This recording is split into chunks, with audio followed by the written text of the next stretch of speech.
Malawakang pag-ulan sa bansa, iiral ngayong araw, bunsod ng trough, extension ni Bagyong Christine. Tropical Depression Christine, na tinawag sa ating local name, inaasahang magiging tropical storm sa loob ng 24 oras. Posibleng na ito maging severe tropical storm sa Huwebes at posibleng umabot pa sa typhoon category sa Biyernes bago maglandfall sa hilagang silangan ng Luzon. Pero forecast track scenario, mananatiling dalawa.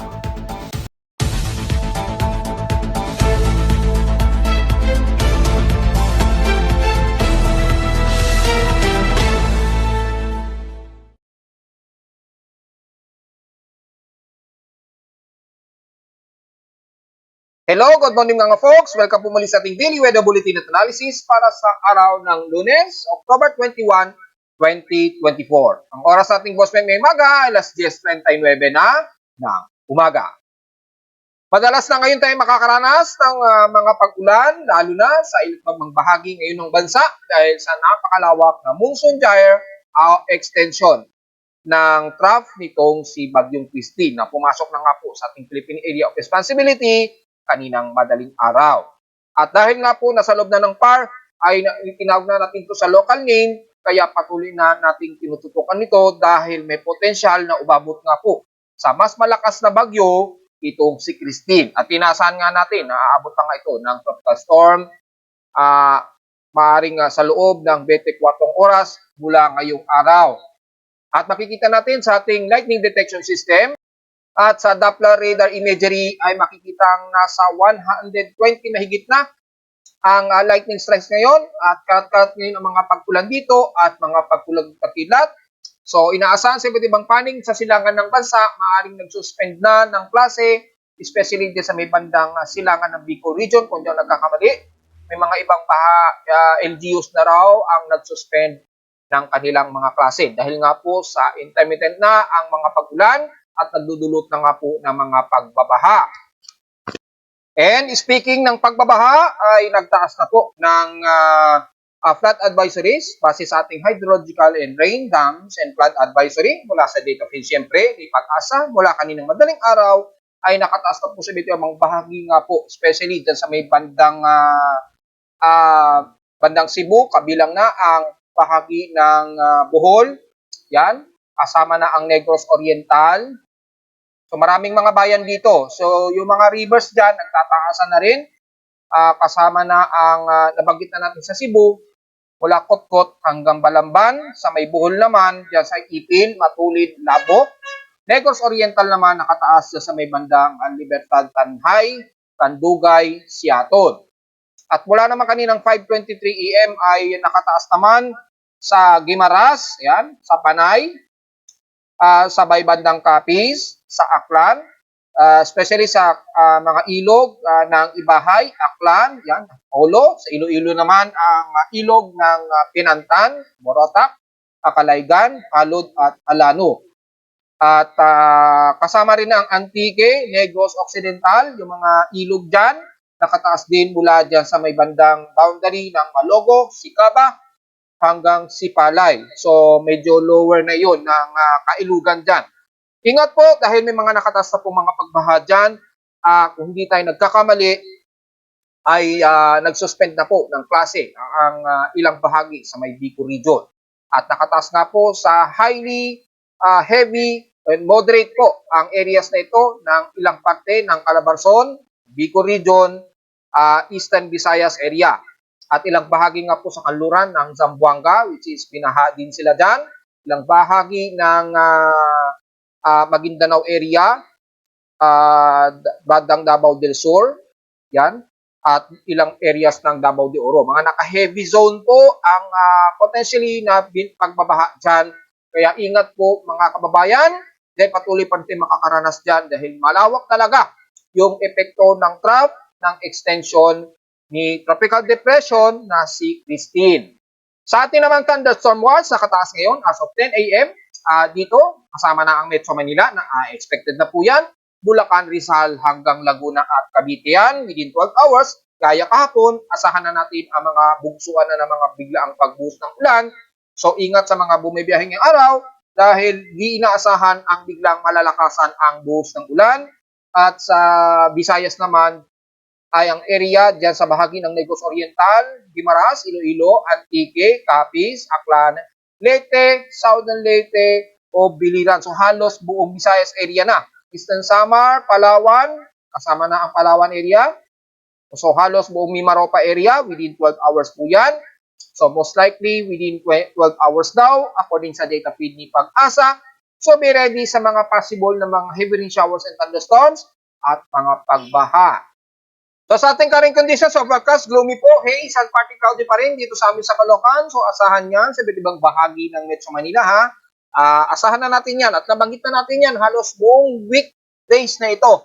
Magiging overcast, gloomy po tayo at magiging mas maulan. At habang lumalapit nga itong bagyong si Christine, mas unti-unti namang sumusungit ang ating panahon sa iba't ibang bahagi ng bansa. So anticipated na po natin yan mga folks ha. Alam na po natin ang gagawin habang lumalapit ang bagyo kaya maiging tinututukan natin ito dahil sa ngayon, hanggang ngayon ay nanatiling napaka-erratic o napaka-magulo itong si Christine. Paiba-iba talaga siya ng galaw. Sa bagay, babae kasi ang pangalan ng bagyo natin, so magulo talaga. Karamihan kapag ganyan ang pangalan ng bagyo, typically pagka babae daw. Magulo talaga ang kinikilos niyan. Di malaman kung saan talaga ang pinakatutumbukin niya. Kaya tinututukan natin ito maigi. Sa lowest temperature nito lang, AccuWeather Station, kaninang 3:27 AM, ay nakapagtala tayo ng lowest of 24.4 degrees Celsius. Kahapon, medyo comfortable na pinakamataas na sa amin na 32.6 degrees Celsius ang naitala sa amin sa Caloocan. Kahapon ito ng hapon at 3:27 PM. So wala tayong magiging komento sa heat index dahil mababa pa rin na nasa 42.8 degrees Celsius ang aming init pandama sa Caloocan. Malamang mas mataas yan sa iba't ibang panig ng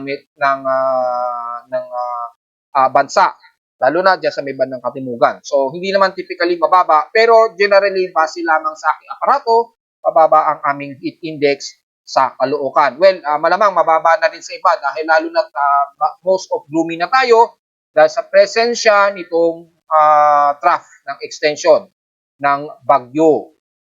Kung ikukumpara naman natin sa peak 6 extremes in past 24 hours, pagdating sa pinakamataas ang temperatura, nangunguna pa rin ang Davao City sa may 35.5 degrees Celsius ang kanilang alinsangan dyan. O air temperature at sa pinakamababang temperatura, bumaba muli sa 17.4 degrees Celsius ang pinaka-lowest temperature sa Baguio City. Pagdating sa inulan, nangunguna ang Zamboanga Peninsula na may 110 mm na grabing ulan. Well, i-report na natin dahil asahan po talaga yung southwesterlies, unti-unting mahahatak yan at magkakaroon ng mga kalat-kalat na pag-ulan sa ibang bahagi ng Mindanao, kabilang na ang bahagi ng Visayas. Anticipated na rin po natin yan. Siyempre, dahil may bagyo tayo sa may silangan, sa karagatan ng Pasipiko, asahan ang mga hangin dyan sa may kaluran, unti-unting hinahatak ngayon yan ng bagyo. Lalo na napakalawak ng monsoon dyan.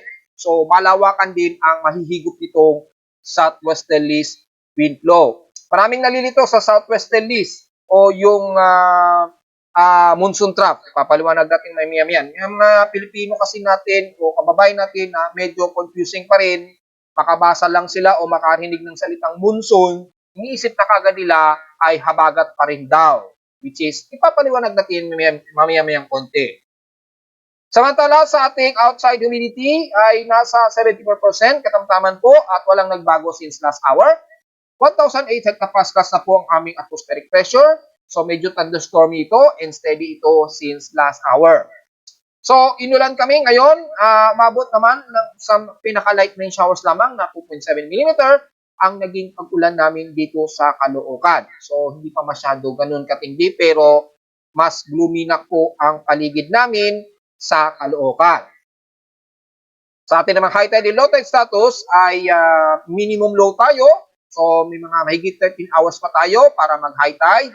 So medyo layo-layo po muna. Kaya lang maalo na po sa iba't ibang baybayin ng ating bansa, lalo na sa silangang baybayin nito. Kung sisilipin natin gamit ang ating global forecast assessment o Tropical Cyclone Assessment Monitoring natin, which is para dito natin nakikita yung significant wave height o swelling, kasama na ang swelling ng karagatan yan o alon, ay makikita natin sa wave height ay umaabot na po ng 2.5 meters ang taas ng alon sa halos buong Northern Luzon at buong silangan ng bansa. Halos 1.25 to 2.5 meters na po umaabot. So sa mga malilit nating mga mangingisda, inaasahan natin lalo na lumalapit na po yung bagyo, totally bawal po muna ang pumalaot, delikado po. Dahil sa bukod sa napaka-rough ang alon, malakas ang swelling, asahan din ang napakataas na pag-alon dyan sa baybay na yan. So ingat po at kung maaari, maging yung mga medium sea crabs, lalo na sa hilagang silangan ng Northern Luzon, medyo wag mo muna po tayong pumilit, pumalaot dahil napakataas po ng alon dyan. Maabot na po ng 2.5 meters ang taas ng alon. So medyo delikado po. Sa ating almanak, sumikat ang haring araw kaninang 5:48 AM at inasang lulubog ito mamayang 5:32 PM. At sa ating waning ibus, na 84% illuminated na lamang na sinag ng buwan, sisikat naman ito mamayang gabi at 8:51 PM at lulubog naman ito kinabukasan na ng maga at 9:26 AM. At sa ating local weather outlook para ngayong Lunes hanggang Martes, expected na natin magiging maulap nga po ang ating weekdays ngayon na most of 100% chance na po ang ating rain. So mula ngayon hanggang itong susunod na weekend, asahan na nasa 100% chance na po ang ating pag-ulan dahil may presensya at mayroon na naman tayo kasing binabantayan na bagyo na lalapit sa bansa. Highest and lowest temperature expected ngayong araw hanggang bukas, 30 to 34 degrees Celsius. And lowest temperature expected ay nasa 25 degrees Celsius. Samantala sa local weather advisory natin, although paso na ito kaninang 3 AM, namataan ni Pag-asa, ang tropical depression na si Christine ay namataan sa layong 1,070 km east of southeastern Luzon. May maximum sustained wind na 55 km per hour, malapit sa gitna at bugsong umaabot ng hanggang 70 km per hour. Kumikilos ito pa west-southwestward sa bilis na 30 km an hour. So, pa-southwest. Hindi ibig sabihin pa-southwestward all the way na lamang pa-southwestward po. Wag ganun. Bawat oras kasi yan o every report ay tinitingnan kung ano yung kasalukuyan niyang kilos. It doesn't mean yun na lamang ang forever na magiging kilos ng isang bagyo. Hindi po ganun ha, para maliwanagan po tayo. So, diretso agad tayo sa ginagamit na satellite imagery para sa actual na analysis. Pakikita po ang malawakang kaulapan na ito na nagsisignify ng pag-intensify pa nitong si bagyong o tropical depression na si Christine. At yung outer trough nito na nagpapakabot ngayon sa buong bahagi ng Southern Luzon, Visayas at Mindanao, asahan po ang heavy rain to violent rain showers na ngayon, ang unti-unting mararamdaman dyan sa area na yan. At makikita natin dito ay apektado na, halos hindi na natin isa-isahin dahil halos buong Visayas region na, Southern Luzon at bahagi ng Mindanao ay makakaranas na po ng mga kalat-kalat na po ng mga moderate and most of heavy rain showers na iiral. So mula Southern Luzon, kasama na ang buong Bicol region, Mimaropa, yan, ingat po sa mga pagbaha, kabilang na ang buong western at eastern Visayas area. So kung sisilipin naman natin ang heavy rain potential, halos entirely ng areas na yan, nakataas din ang heavy rain potential sa buong Southern Luzon, Visayas at northern part ng Mindanao. Siyempre, halos damay na ang entire ng Mindanao, then nakaranas na po sila ng violent rain showers o heavy rain showers sa area na yan. Makikita mo po sa satellite imagery, nakakasalukuyang inulan pa rin na matitinding pag-ulan ang bahagi na ito ng Mimaropa. Yan. So, i-previewsal na natin yung pinaka-latest. Yan, yung pinaka-latest animation. Yan, para kita natin. At makikita po, nakakaranas na kayo ng heavy rain potential.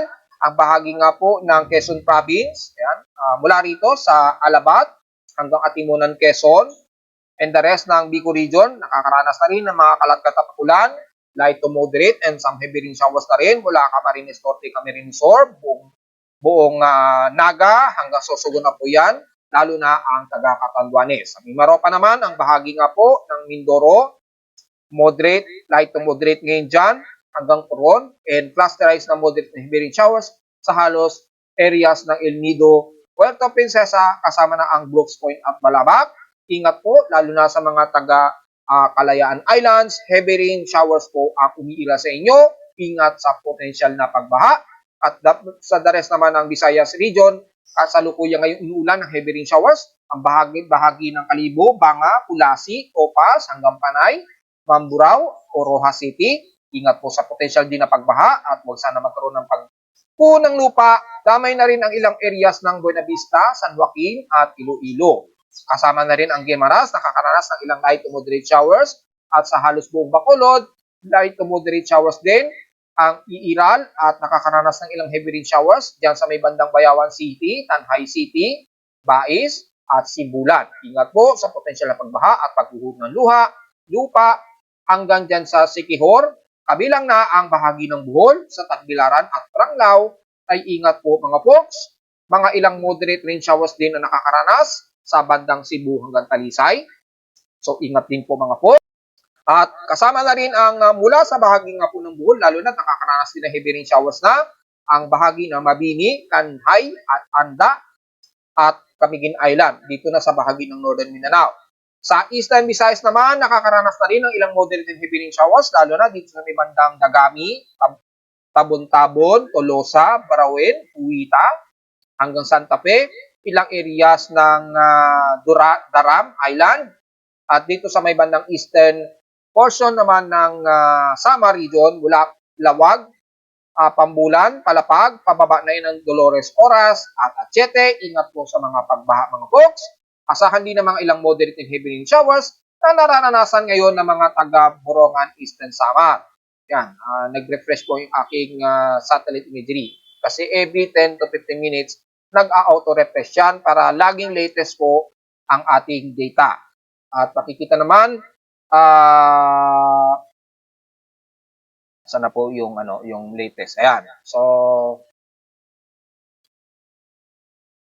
sa latest natin, asahan din po ang mga kalat-kat na pag-ulan ngayon mula sa may bandang Palapag, Oras, Dolores na po na ating binanggit. Kasama na ang Borongan City hanggang Gian Eastern Samar. Most of scattered rain showers po, moderate and heavy rain showers po ang asahan natin maghapon. At sa buong bahagi ng Mindanao, lalo na sa ilagang bahagi nito, ang Zamboanga Peninsula nakakaranas na rin ng mga ilang moderate and heavy rain showers mula Dipolog City, Antiqueta City hanggang Sindangan po. Ingat po sa mga potensyal na pagbaha, kabilang na ang Zamboanga City, Isla ng Basilan at Hulo-Sulo, ingat po. And the rest ng Northern Mindanao mula Iligan City, Butuan hanggang Surigao del Norte, Caraga, pababa na yan ng Compostela Valley. The rest ng sentral ng Mindanao mula Valencia at Malay-Balay Bukidnon, ilang kalatrat at maulap din ang himpapuin natin dyan. Asahan ang mga ilang light to moderate showers, kabilang na ang buong Southern area, Davao Region, especially sa Davao del Sur, Davao del Norte, at sa pati ng Davao de Oro area. So, hindi kayo makakalusot din sa mga potentially na moderate and heavy rain showers dahil yung southwesterly inflow nahahatak na po dyan generally itong si Christine. Yung pagdaan dyan ng southwesterly inflow na nahahatak ng bagyo, magdudulot po ng mga ilang moderate and heavy rain showers. Sa mga nagtatanong, tatagal ba to? Well, hanggang this whole weekdays po dahil nga po ay nasa loob na nga po ng ating boundary ng Philippine Area of Responsibility itong si Tropical Depression na si Christine. At inaasahan pa nga nating mas lalakas ito as time goes by. So, diretso agad sa ating ginagamit na Tropical Cyclone Sector. Makikita nga po, nakapasok na po ito kaninang madaling araw itong si Tropical Depression na si Christine. Tawag natin yun sa local name. Internationally, 22 pa rin ang naka-conditional status nito. So as of 10:45 AM ngayong umaga ay nasa maximum sustained wind ito na 1 minute average na 60 km per hour at bugsong umaabot ng 75 km per hour. So dito naman sa ating isang non-interruptive tropical cyclone sector, nasa 56 km per hour naman yung maximum wind speed nito at bugsong umaabot ng 69 km per hour as of 8 o'clock AM ito kanina. Ngayon, 10:45 AM ay 60 km per hour na po ito at bugsong umabot ng 75 km per hour. So, ang 10-minute average nito ay nasa 44 km per hour. Tropical depression category siya. at bugsong umabot ng 55 kilometers per hour. Kumikilos ito pa-northward sa bilis na 29 kilometer an hour. Hindi ibig sabihin northward, totally north po ang kilos niya na. Ibig sabihin, maaring pag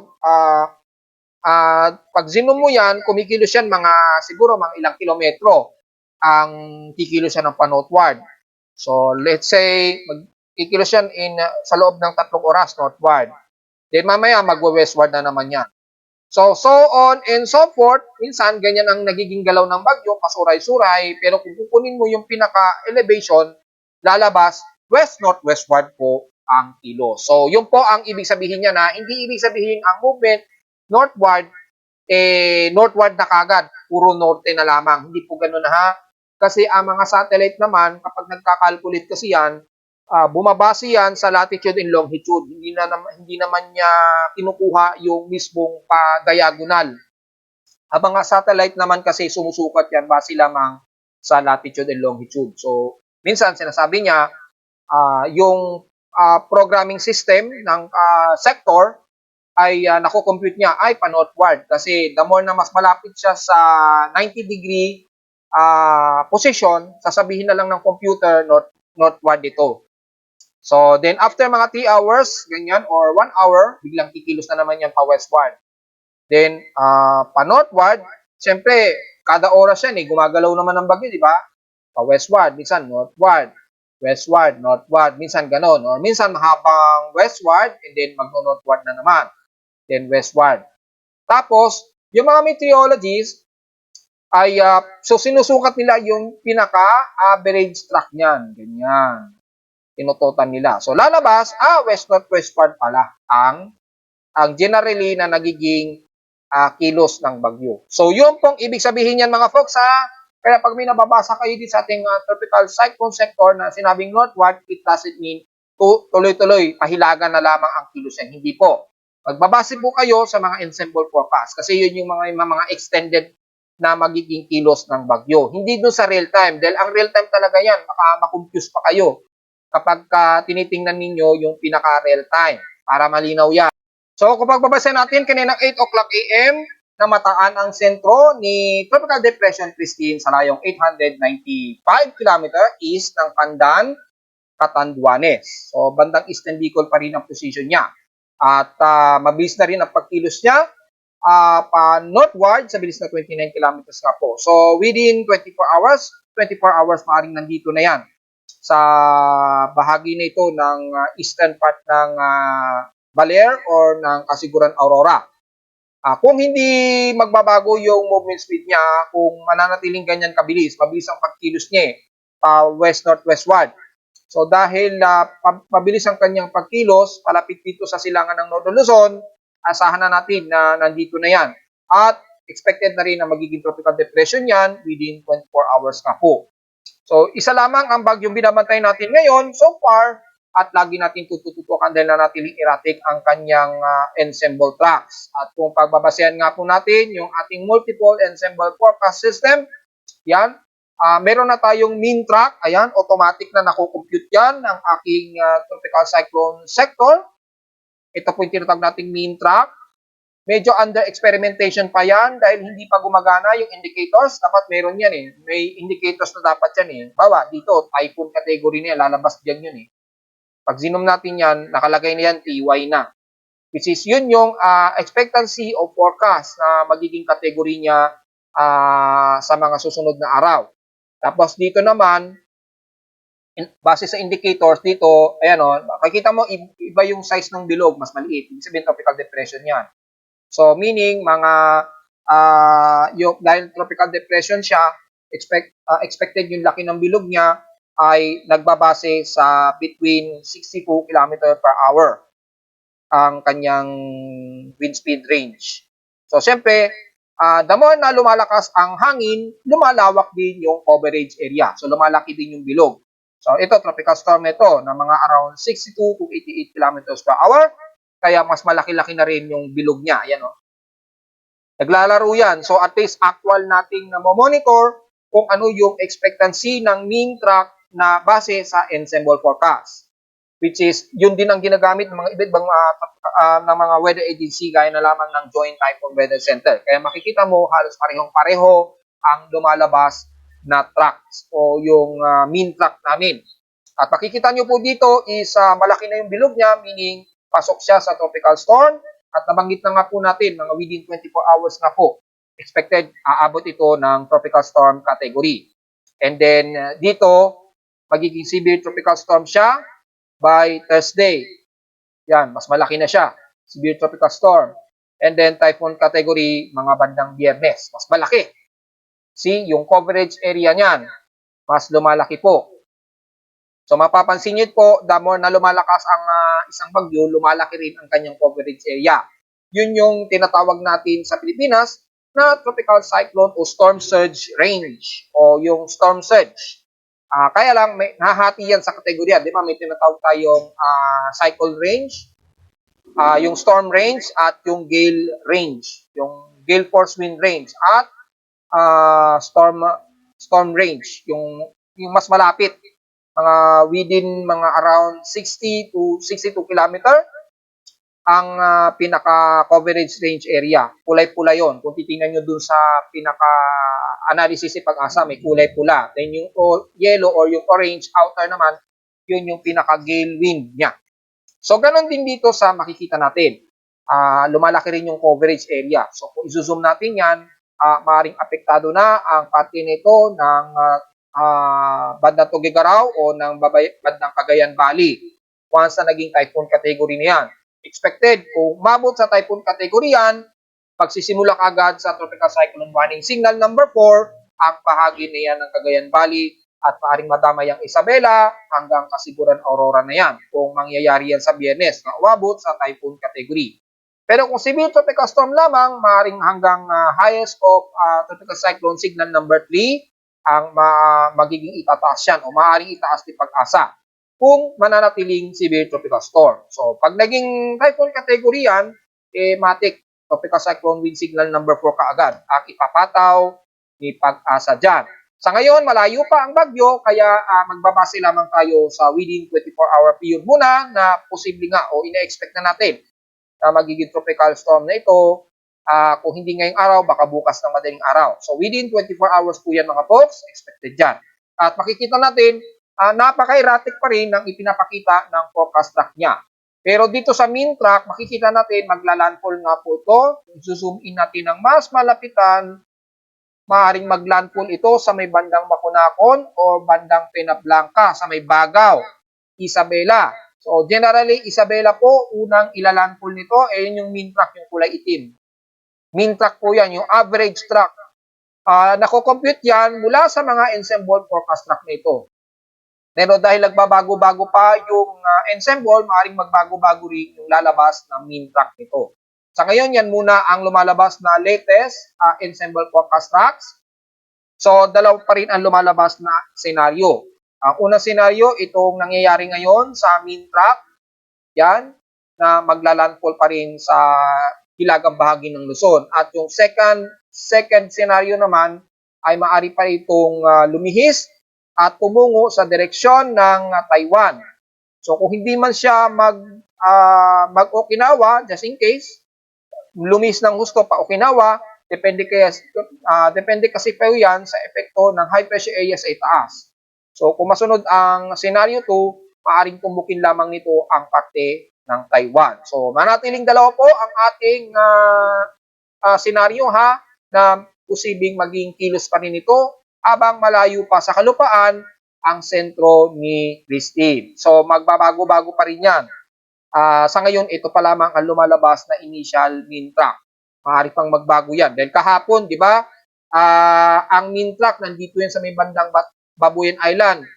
Hindi pa siya totally naglandfall. Ngayon, makikita ninyo, naglandfall na siya totally dito sa bahagi nga po ng Isabela o ng Cagayan.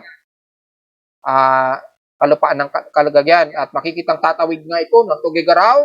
And then, expected nga po, mga siguro October 26 o 27, i-exit na ito ng bandang Purimao sa Ilocos Norte.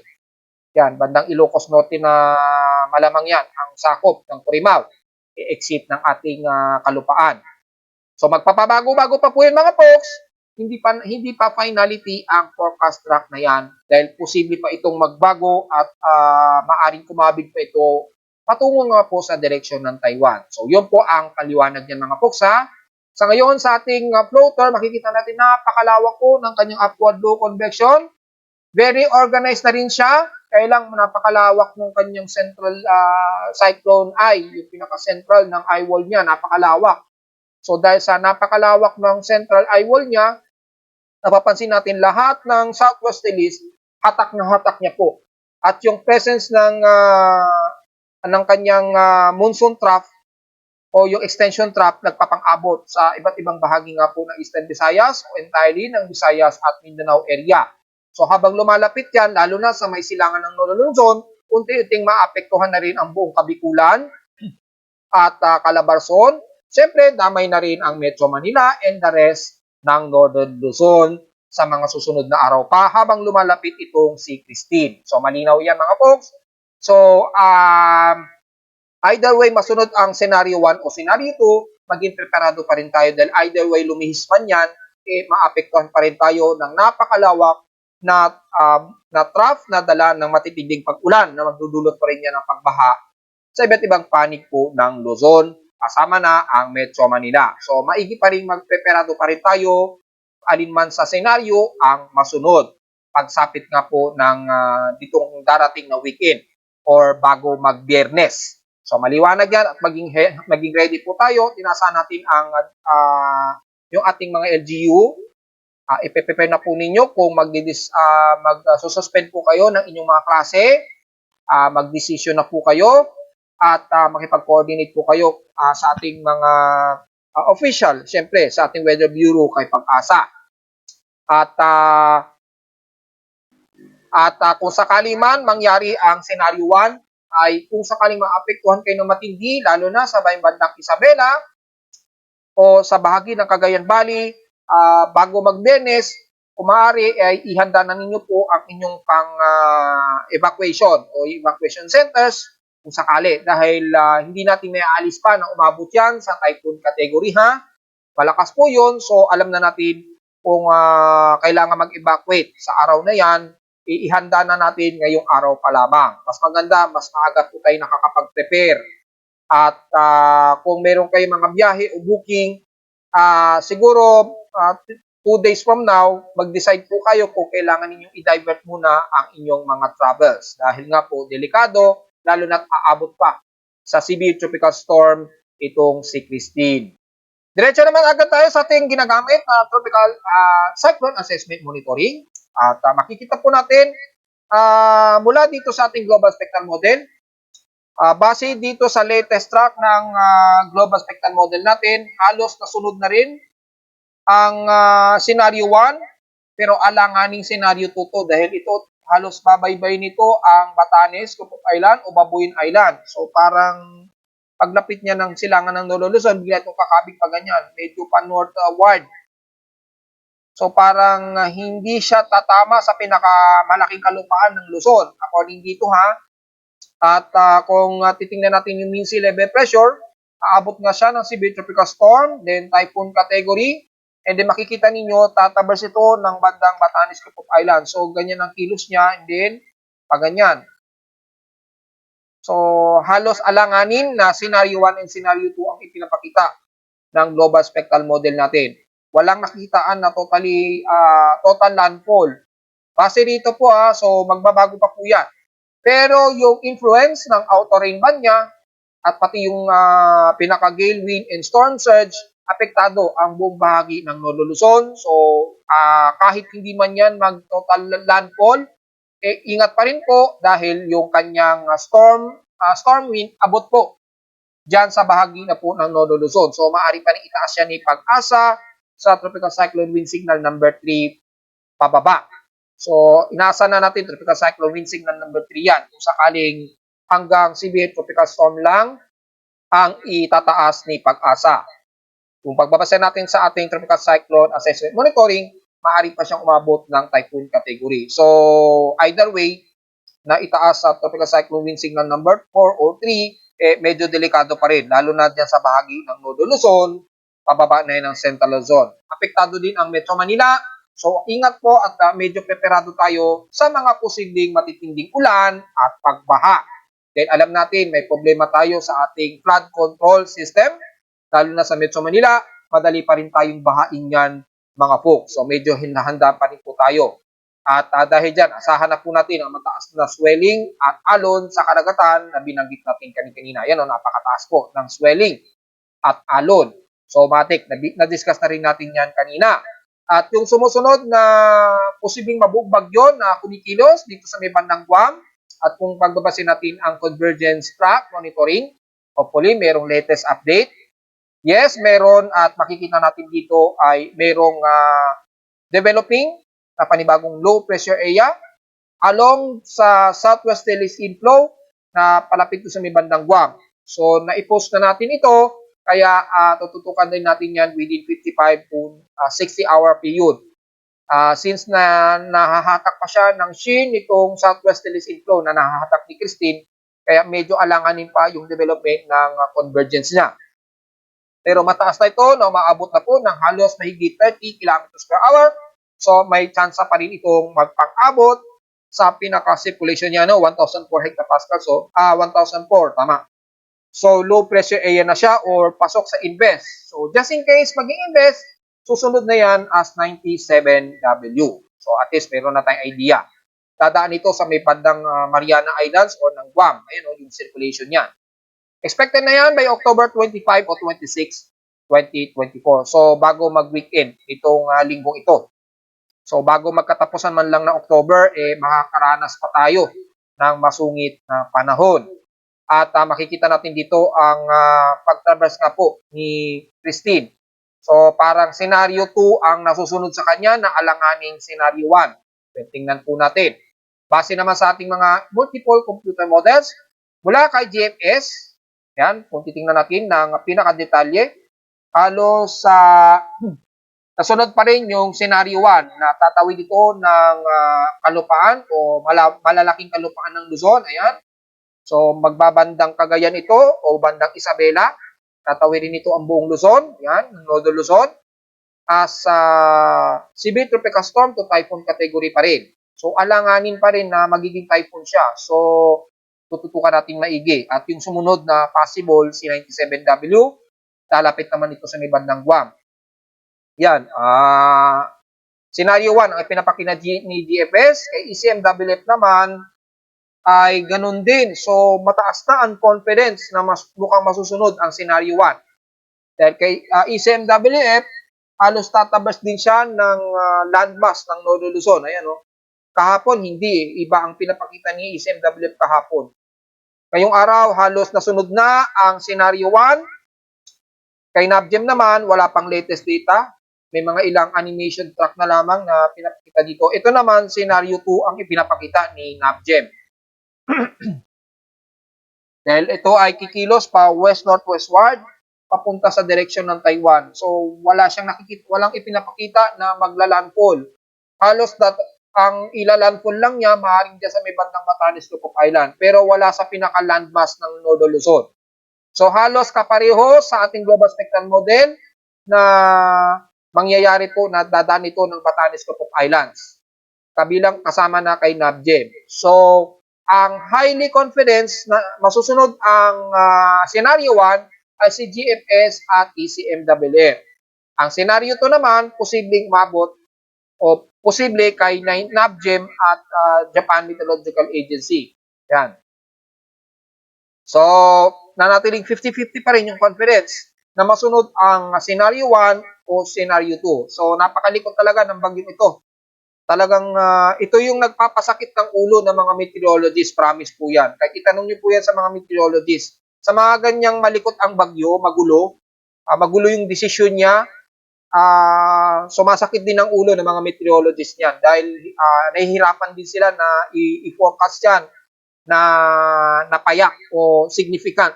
Kaya asahan ninyo, babanggitin nila sa mga report yan, mananatiling insignificant o erratic pa yung ensembles niyan. So, pag sinabi nilang ganun, alam na po natin ay anytime magbabago pang muli yung mga forecast track niyan. So, hindi pa absolute o significant na tatama talaga ito ng Luzon agad-agad. Hindi pa nila ma-confirm yan. So, ganun din ang inyong lingkod. Hindi natin 100% na makukonfirm na direct na talagang tatawid yan ng Nodo Luzon. Maaari pa talagang magbago yan dahil sa napaka-erratic at napakagulo ng galaw itong si Christine. Magulo pa talaga. Napaka-erratic.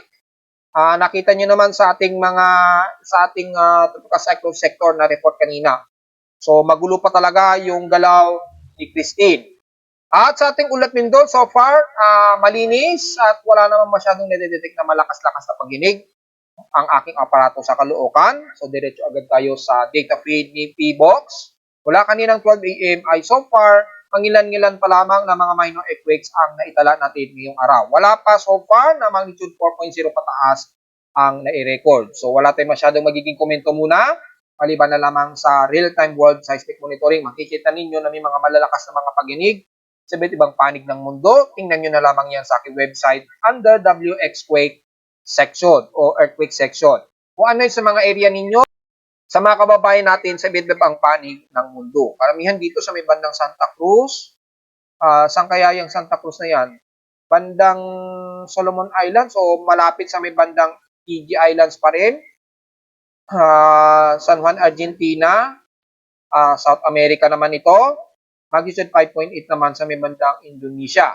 Sa Kapeluan, OB. So, ito yung may mga malalakas na pagginig. Mga magnitude 5 at magnitude 5.7. Ganun, naglalaro ang mga pagyanig sa iba't ibang panig ng mundo. Pero sa Pilipinas, wala pa tayo so far na naitala kahit isang magnitude 4.0 ayon sa ating latest feed na mga significant earthquakes mula siyempre sa data feed ni PBOX. At ngayon pa lamang nag-arrive, ngayong 11:28 a.m. yung pagyanig dito sa may bandang Indonesia. Yan. Ito yon sa may Kepulauan, OB, Indonesia. Ilalim na 32 km depth, magnitude 5.8 po ito. Kaya umabot yung detection sa aking seismometer sa Caloocan. Ito yan, sa Indonesia. Kapapasok lamang yung arrival niya. Well, napakalayo naman kasi mula sa pinaka-epicenter niya. So, nagkaroon pa ng ilang minutong delay na nag-release kaninang 11:24 a.m. So, nag-arrive sa amin mga 11:28 a.m. na po. So, mapapansin niyo gaano kalayo yung travel times niya mula dyan sa bandang Indonesia hanggang dito sa amin sa Caloocan. So, kung isusubtak niyo yan, kung 11:28 a.m. minus 11:24 a.m., so mapapansin niyo 4 minutes po yung extend ng travel times bago nag-arrive sa amin sa Caloocan. Ganun po yan kalayo. Grabe. Yung pag-travel nung pagyanig mula dyan sa may bandang Indonesia. 4 minutes po yung ahead namin sa Caloocan bago na-detect ng aking seismometer. So, malinaw po na yun lamang ang huling na itala at na-detect ng aking aparato kapapasok lamang. Pero sa ating local earthquake naman ay wala naman. So, diretso agad tayo sa ating historical earthquakes kung nakakailang pagyanig na po tayo ngayong araw. At punta natin sa month of October 2024. Kung ilan ang total earthquakes, nasa 730 na po ang ating total earthquakes ngayong araw. 670 dito is magnitude 2.0, 41 sa magnitude 4.0, at nanatiling isa ang ating magnitude 5 at 6, at wala naman so far na dadagdagan. So, wala pa sa 800 o 900 ang total earthquakes. Pero at least meron pa tayong mahigit 7 days kung para malaman kung aabot pa ito sa mahigit 1,000 total earthquakes. At narito naman ating 3-day weather forecast para sa araw ng Lunes, October 21, 2024.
lang ang konting daily weather bulletin at analysis para sa araw ng Lunes, October 21, 2024. Huwag po kalimutan na mag-like, share, subscribe po sa ating YouTube channel at visit lamang sa ating website na www.timoweather.com para sa iba pang detalye na gusto nyo malaman. Ang hindi natin isama ngayong tanghali, especially sa pagbabantay natin dito kay Bagyong Christine na namimili grupang tumama sa kalupaan ng Luzon. At visit naman sa ating website para sa gusto malaman ng real-time events at dynamic para sa mismong aparato ko sa Caloocan at sa data feeds mula sa iba't ibang weather agencies. Maraming salamat po mga folks at magandang araw po, magandang tanghali po sa ating lahat.